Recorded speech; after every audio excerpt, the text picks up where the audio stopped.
नमस्कार, मी 27 मराठी यूट्यूब चॅनलमध्ये आपले हार्दिक स्वागत आहे। आज 11 ऑगस्ट म्हणजे रक्षाबंधन। रक्षाबंधन दिनाच्या सर्व नागरिकांना हार्दिक शुभेच्छा।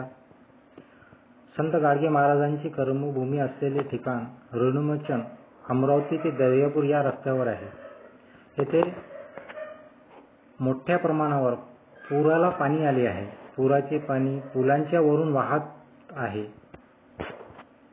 त्यामुळे वाहतुकीत अडथळा निर्माण झालेला आहे। विसरोडी धरणाचे दरवाजे उघडल्याने नदीला पाणी आले आहे, असे महसूल कर्मचारी व्ही बिहाडे व निलेश रायबुले यांच्या म्हणण्यानुसार आढळून आले।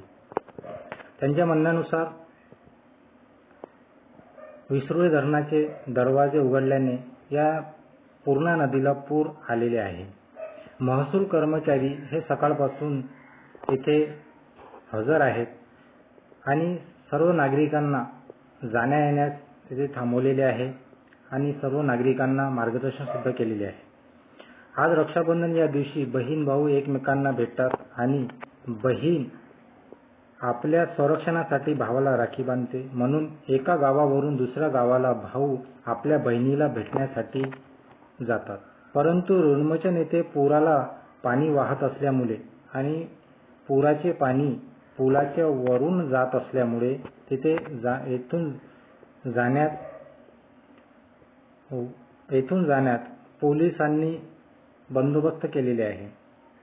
भातकुली पोलीस स्टेशन अंतर्गत येणारे ऋणमोचन येथे पोलिसांचा बॅरिकेड लावून येथे बंदोबस्त करण्यात आलेला आहे आणि सकाळपासून पोलीस कर्मचारी येथे तैनात आहेत। जाण्या येण्यास रस्ता बंद केलेला आहे, त्यामुळे वाहतुकीस निर्माण अडथळा होत आहे। दर्यापूरला जाण्यासाठी दुसऱ्या मार्गाचा वापर करावा लागत आहे, त्यामुळे नागरिकांना मोठ्या समस्याचा सामना करावा लागत आहे। त्याचप्रमाणे ऋणमोचन गावचे शेतकरी खूप चिंतित आहेत।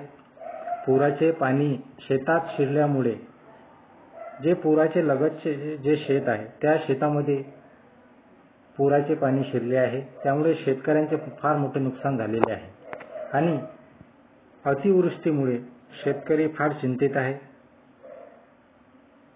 शेतकऱ्यांच्या मत आम्ही जाणून घेतलेले आहे।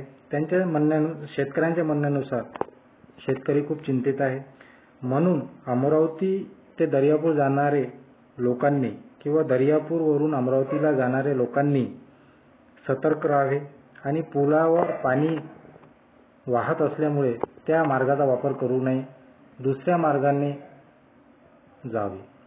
धन्यवाद। Cameraman Abdul Shahzad, MS27 YouTube channel. धन्यवाद।